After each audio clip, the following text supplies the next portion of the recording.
My dear Shine family members और Shine परिवार के सभी कस्टमर्स, नमस्कार।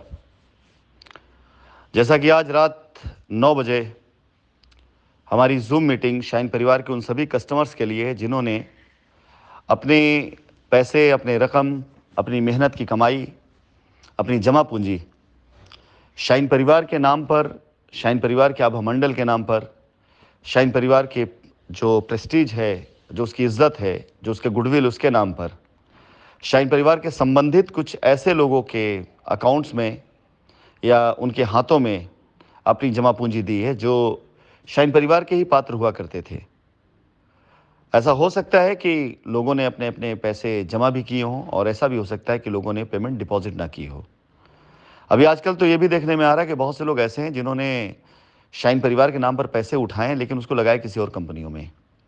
ऐसे बहुत से लोग हैं जिन्होंने शाइन परिवार के नाम पर पैसे लिए और उसे उन्होंने खुद अपने तरीके से किसी क्रिप्टो करेंसी कंपनी में, किसी फॉरेक्स कंपनी में निवेश किया और लॉस होने के बाद शाइन परिवार के नाम पर बदनाम किया और शाइन पे इल्ज़ाम लगा दिया। आप में से कोई इस बात से इनकार नहीं कर सकता है कि 2018, 2019 ऐसे टाइम पर जब हिंदुस्तान में कई तरह के कॉन्सेप्ट काम कर रहे थे, कई कंपनियां काम कर रही थी। कस्टमर अगर एक ज़्यादा कंपनी में अपने पैसे का निवेश कर सकता है, एसोसिएट एक ज़्यादा कंपनी में काम कर सकता है, तो ऐसा क्यों नहीं हो सकता कि शाइन के नाम पर उठाया हुआ पैसा किसी और कंपनी में लगाया जा सकता है। ऐसे बहुत से केसेस हैं जो आपको शायद जानकारी भी ना, आपको पता भी ना हो, और जब तक इसकी खुदाई नहीं की जाएगी, जब तक इसके बारे में जानकारी नहीं ली जाएगी, तब तक मुझे नहीं लगता कि पूरी तरीके से शाइन परिवार की लायबिलिटी उतर पाएगी। क्योंकि कस्टमर तो सोचता ही रहेगा कि उसका पैसा शाइन परिवार में डिपॉजिट है, कंपनी भाग गई है, कंपनी पे केस करो या कंपनी से लड़ाई करो।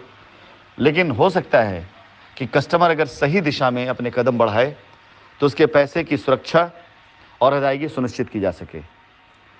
इन सभी चीज़ों को ध्यान में रखते हुए आज जो जूम मीटिंग की गई है उसमें इस सब्जेक्ट के साथ साथ जो रजिस्ट्रियाँ हुई हैं उनके बारे में जानकारी दी जाएगी। लेकिन आज जैसा कि मैंने वादा किया है कि आप सभी लोग जो मुझसे बात करना चाहते हैं कृपया एडमिन को इन्फॉर्म कर दें कि वो जिन्होंने पैसा किसी और के अकाउंट में दिया सिर्फ उन्हीं की मैं बात करूंगा। अगर उनकी डिटेल मेरे पास आ जाएगी तो मैं ज़रूर उन्हें अनम्यूट करूंगा। मैं इस डिटेल को अपने पास नोट करके और उनका नाम, जो भी उनका जूम आईडी होगी, जिस नाम से वो ज्वाइन करेंगे, जब मेरे पास आ जाएगा तो मैं उन्हें ज़रूर अनम्यूट करूंगा और उनकी तकलीफ़ को या उनके सवाल को मैं कोशिश करूंगा, तकलीफ़ें आपकी दूर हो जाएंगी। लेकिन आप सवाल करें, जिन सवालों का जवाब लोगों को मिले जो आपको भ्रम में डाला हुआ है, ऐसे सवाल जिसने आपको भ्रमित किया हुआ था, ऐसे सवाल जिसने आपको अब तक ऐसे असमंजस डाला हुआ है कि आपको लगता है कंपनी आपसे छल कर गई। मैं चाहूँगा ऐसे हर तीखे सवाल को आप करें जिसका जवाब मैं दूंगा और ज़रूर दूंगा। आशा करता हूँ कि आज शाम की मीटिंग आप सभी लोग ज़्यादा से ज़्यादा ज्वाइन करेंगे और ज़्यादा से ज़्यादा लोगों तक आज असलियत की शुरुआत होगी पहुँचने की। कि असलियत क्या है वो पहुँचना शुरू होगा आज के बाद से, क्योंकि अब तक लोगों ने यही समझा था कि कंपनी ही सारे पैसों को लेकर के निकल गई है।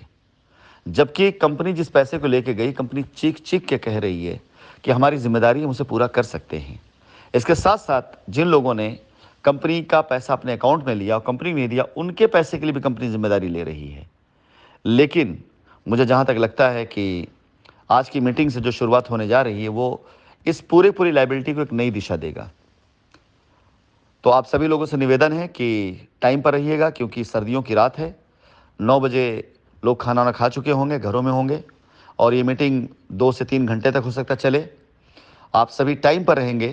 क्वेश्चन आंसर सेशन में पहले शुरू कर दूंगा, लेकिन कुछ लीगल पॉइंट से आपको अवगत करा करके मिलते हैं फिर शाम को। और आपसे निवेदन है कि जो भी एडमिन है, आप एडमिन के नंबर पर अपने प्रश्न जो इससे संबंधित हों, साथ ही साथ आप बात करना चाहते हैं तो अपना जूम आईडी ज़रूर भेजें।